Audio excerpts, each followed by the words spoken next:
Mes étudiants de première année, bonjour. Dans cette vidéo, je vais traiter la question numéro 6. La question numéro 6, la même chose que la question numéro 5, il nous demande de trouver les quantités optimales, ça veut dire x étoile, y étoile, qui permettent au consommateur d'atteindre son objectif, qui est de maximiser son niveau d'utilité en prenant en compte sa contrainte de budget. La différence entre les deux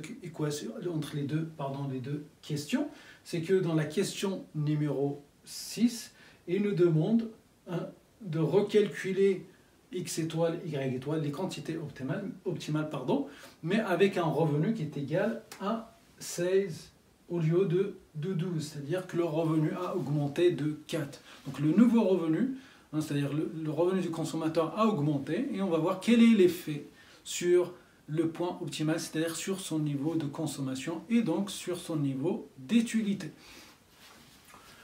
Donc je rappelle les conditions qui permettent au consommateur d'atteindre son objectif de maximiser sa fonction d'utilité en prenant en compte sa contrainte de budget, qu'on a vu dans la question précédente, et on va remplacer tout simplement.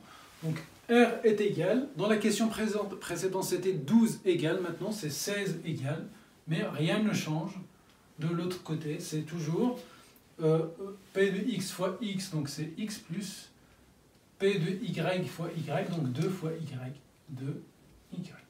Et ici, on a vu donc l'utilité marginale de x, on dérive par rapport à x, la dérivée de x est égale à 1, 1 fois y est égal à y, parce que y, on considère que quand on fait la dérivée par rapport à x, on suppose que seulement x qui varie, mais y, toute chose égale par ailleurs, c'est-à-dire y reste inchangé. Et donc la dérivée d'une constante fois x par rapport à x, c'est la constante, et donc c'est y. Sur l'utilité marginale de y, la même chose, l'effet d'une variation de y sur la fonction d'utilité, toute chose égale par ailleurs, ça veut dire x est une constante, donc ça fait 1 fois la constante x. Et on a dit que c'est égal P de x sur P de y, on a dit que P de x c'est 1, P de y sur 2 c'est 1 sur 2. Et la même chose, on avait dit que ça, ici je peux isoler y au x, mais donc c'est plus simple d'isoler x, donc x fois 1 c'est x, est égal à y fois 2, c'est 2y. Donc x est égal à 2y. C'est le même mécanisme qu'on a fait dans la question précédente. Et donc, qu'est-ce que j'ai dit? Donc on va remplacer x ici par 2y. Je vais remplacer x ici par 2y, et donc on va avoir 16 qui est égal à 2y plus 2y. Et toujours, x est égal à 2y. Et on va déduire 16 est égal à 4y, ça veut dire que y est égal, y étoile bien sûr, est égal 16 divisé par 4, c'est 4. Et x étoile est égal à 2 fois 4. Ça veut dire que x étoile est égal à 8. Et voilà les conditions, les quantités optimales qui permettent de maximiser l'utilité du consommateur avec le nouveau revenu qui est égal à 16. Maintenant, on peut calculer le niveau d'utilité. U maintenant, niveau d'utilité maintenant de x est égal à 8 et y est égal à 4. Et dans la fonction d'utilité, c'est x fois y, on fait le produit des deux quantités. Donc c'est 8 fois 4, c'est 32. Et donc on voit bien que par rapport au cas précédent, donc ça c'est la question numéro 5, donc j'ai gardé les solutions pour qu'on puisse comparer tout simplement.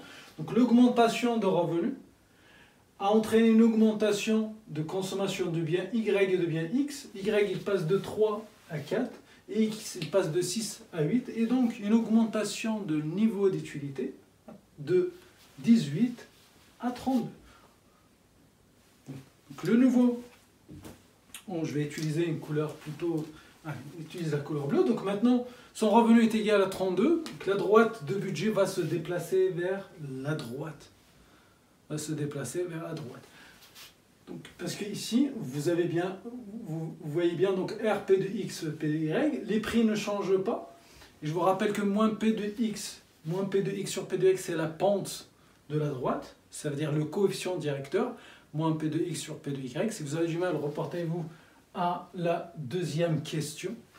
Donc, moins P de X sur P de Y, c'est la pente de la droite. Vu que les prix ne changent pas, la pente est toujours la même, mais le revenu plus R sur P de Y, vu que le revenu ne change pas, a augmenté, donc la constante a augmenté, donc c'est un déplacement vers la droite, mais parallèle. Donc la droite de budget va se déplacer vers la droite et d'une manière parallèle.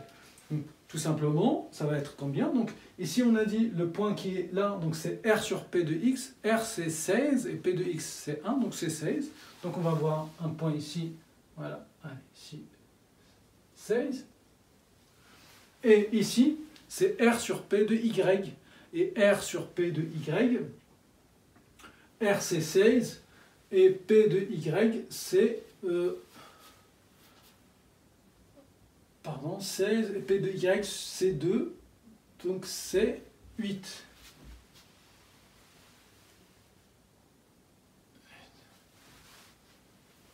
Et on va avoir le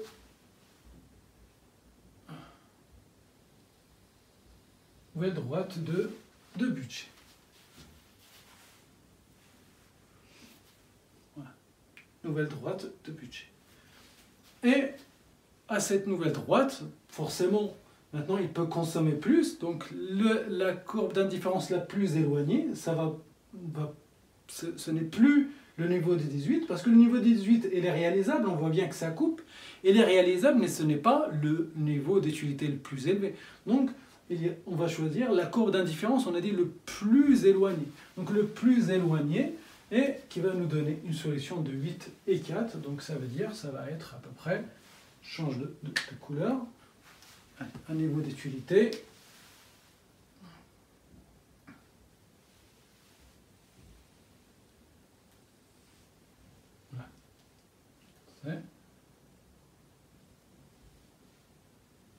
Voilà. Et avec un point d'intersection ici, et avec nouveau point d'équilibre, on a dit que c'est celle-là maintenant.